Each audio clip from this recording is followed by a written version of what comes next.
Hi guys, welcome to Dina's kitchen. ఇప్పుడు మనం biscuits చేద్దాము.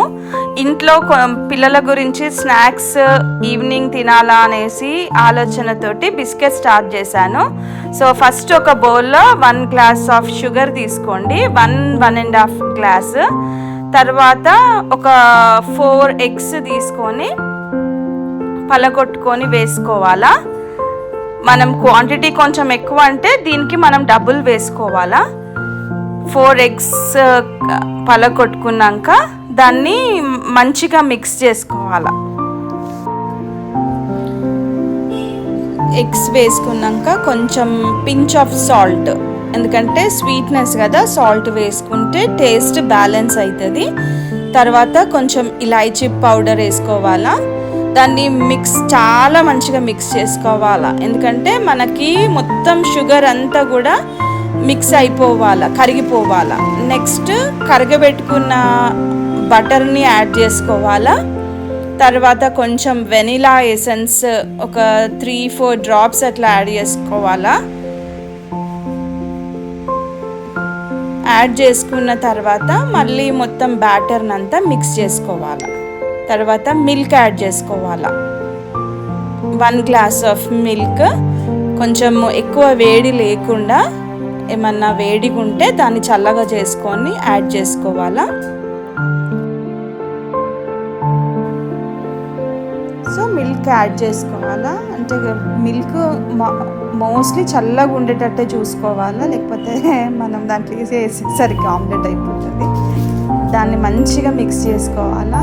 మెయిన్గా ఎంత బాగా మిక్స్ చేసుకుంటే అది మంచిగా మిక్స్ అయితేనే దాని ఫ్లేవర్ అనేది మంచిగా యాడ్ అయిపోయి మనకి బిస్కెట్స్ చాలా బాగా వస్తాయి. తర్వాత గోధుమ పిండి యాడ్ చేసుకోవాలి. కావాలంటే కొంతమంది మైదా యాడ్ చేసుకుంటారు, కానీ హెల్తీగా ఉండాలి కాబట్టి గోధుమ పిండి యాడ్ చేస్తున్నాను నేను ఇక్కడ. గోధుమ పిండి 3 గ్లాసెస్ ఆఫ్ గోధుమ పిండి యాడ్ చేస్తున్నాను.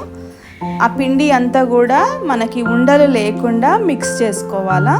మొత్తం మనకి మిక్సింగ్లోనే ఉంటుంది ప్రాసెస్ అంతా కూడా. సో మంచిగా మిక్స్ చేసుకొని పిండి మొత్తం ఇట్లా చపాతి పిండిలాగా మిక్స్ చేసుకొని కొంతసేపు రెస్ట్ చేయాలి. ఒక 1/2 అవర్ వరకు మనం పక్కకు పెట్టుకొని ఇట్లా సాఫ్ట్గా అయిపోతుంది. ఆ టైం వరకు ఒకసారి చెక్ చేసుకొని మనము చపాతీలాగా చేసుకోవాలా.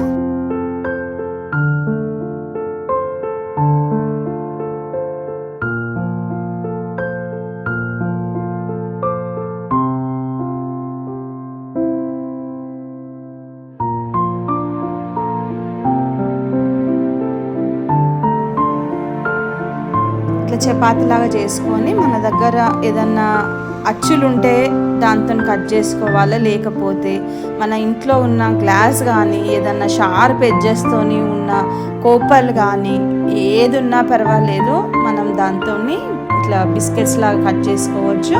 ఇట్లా నేను కొన్ని రౌండ్గా కట్ చేశాను, కొన్ని మూన్ లాగా కట్ చేసిన.